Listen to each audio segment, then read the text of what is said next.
Vinay, thank you so much. Turning now to the major outage that led to delayed flights, closed offices, and even postponed surgeries earlier today.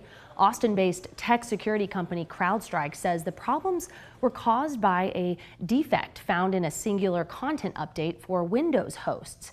In everyday terms, it led to that dreaded blue screen of death for many computer users across the world. And so here to really dive into this and give us some insight is Kumar Muthuraman from UT Austin. Thank you so much for being here. Avery, thank you for having me here today. As we mentioned just a moment ago, all of this was caused by a failed update sent out to its systems, this company says. So talk to us, for experts like yourself, is it surprising that systems like this could be so fragile that an update could take them offline? No, Avery. The sad part of the story is that, well, the good part of the story and the sad part of the story is that we live in a very interconnected world. And this event highlights for us how interconnected the world is. This interconnectedness has definitely brought us tremendous benefits and efficiencies, there's no question.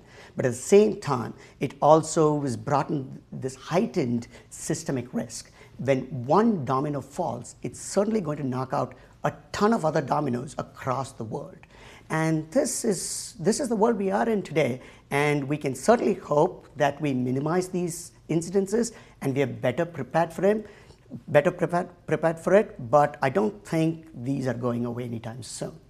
You know, we know that this impacted really a domino effect throughout the day, but that many of these systems are now back online. Things are getting, functioning again, getting back on track. But could we see any other domino effects in the days to come based on this outage? So some of these are coming back online, but I certainly don't think we will know the full impact at least for a few days, because all of these systems are interconnected, not only simultaneously talking to each other, but there are, if one flight gets delayed, it's certainly going to delay another flight and so on. There's a chain of events, supply chain events. All these are chains. They're intricately woven chains. So it's going to take quite some time for us to figure out how much this impact is. And I certainly don't think it's going to be fixed.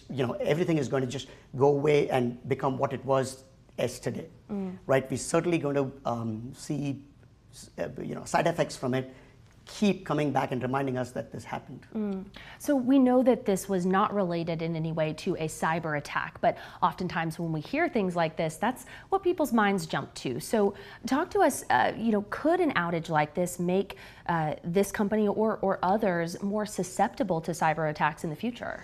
So the good news here is this was not caused by a bad actor.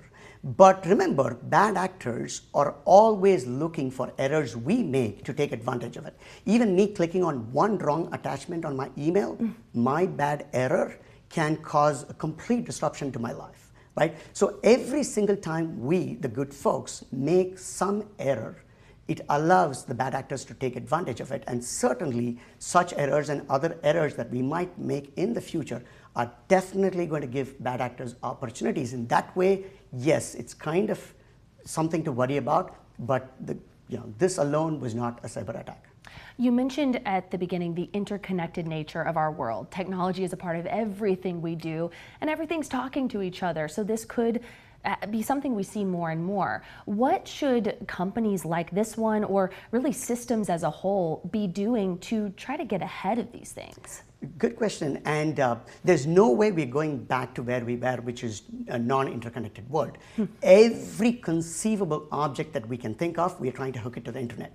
My son's toothbrush is connected to the internet. So we are going in that direction, and we are getting a lot of benefits and efficiencies for that, because of that, I'm sure. But what companies, businesses fail to do sufficiently is invest in backup systems, right? So by backup systems, I mean building in Slack. Slack in terms of people, in terms of time, in terms of equipment.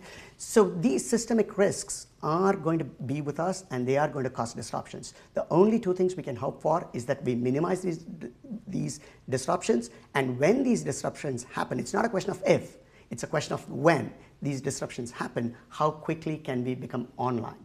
And the only way to do this is to build sufficient slack in the system. That's something we saw even in Austin. We reached out to, things like local hospitals, our Austin Police Department, and our police department and 911 told us that their primary system for dispatch did have some effects, but they had a secondary system that was able to jump online and fill the gap. Exactly. We need backup systems, if not for everything, for the core functionalities, so that we don't end up calling it a catastrophic failure for sure.